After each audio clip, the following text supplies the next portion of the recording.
খুবই কষ্টকর সময়ের মধ্যে দিয়ে যাচ্ছি।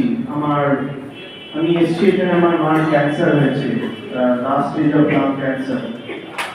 তো সেই জন্য আমি কথা বলার পরে আমি বেরিয়ে যাব, কারণ এখন কতদিন আছে, যতদিন মার সঙ্গে কিছুদিন সময় স্পেন্ড করা যায়।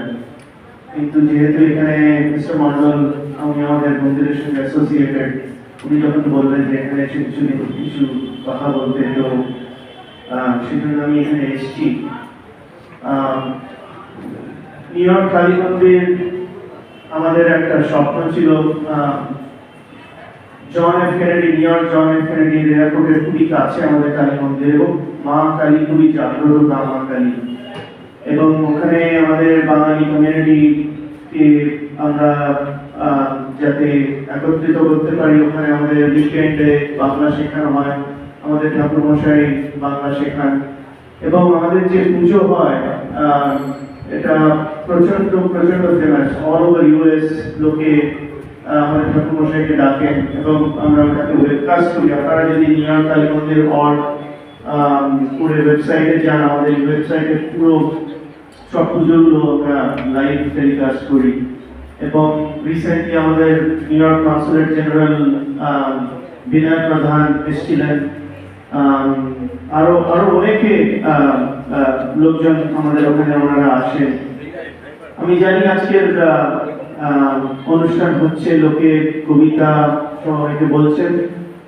তো আমি তাই ভাবছিলাম যে আমি আজকে, আমার বাবা খুব বড় কালী ভক্ত ছিলেন, এবং বাবার যে শেষ কবিতাটা, বাবা কবিতার একটা বই লিখেছিলেন, আমি ওই কবিতাটা আপনাদের সবাইকে পড়ে শোনাবো।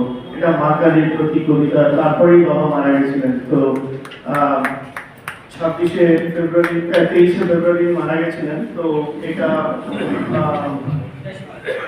12 তারিখে উনি লাস্ট লিখেছিলেন। আমি সেটা পড়ে আপনাদের শোনাচ্ছি।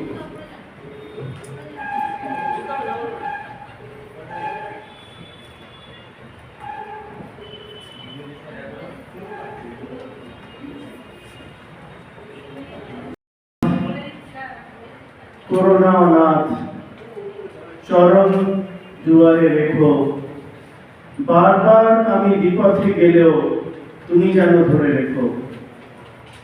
জীবনের মোহ সুকঠিন বড়, দুর্জয় তার টান, সারাদিনে তাতে ডুবে যায় সবে ব্যর্থ জীবন দান।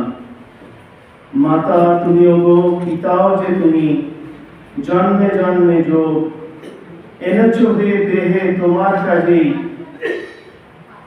সে দায় না ভুলিতে কর্মভোগ। কর্মের ফল ভুগতেই হবে, অব্যাহতি তো নেই। স্মরণে মননে সাধনায় প্রেম,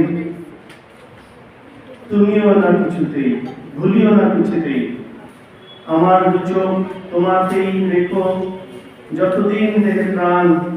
কাজ শেষ হলে তোমারও কোলে ফিরে যাব মাগো, তোমার সন্তান।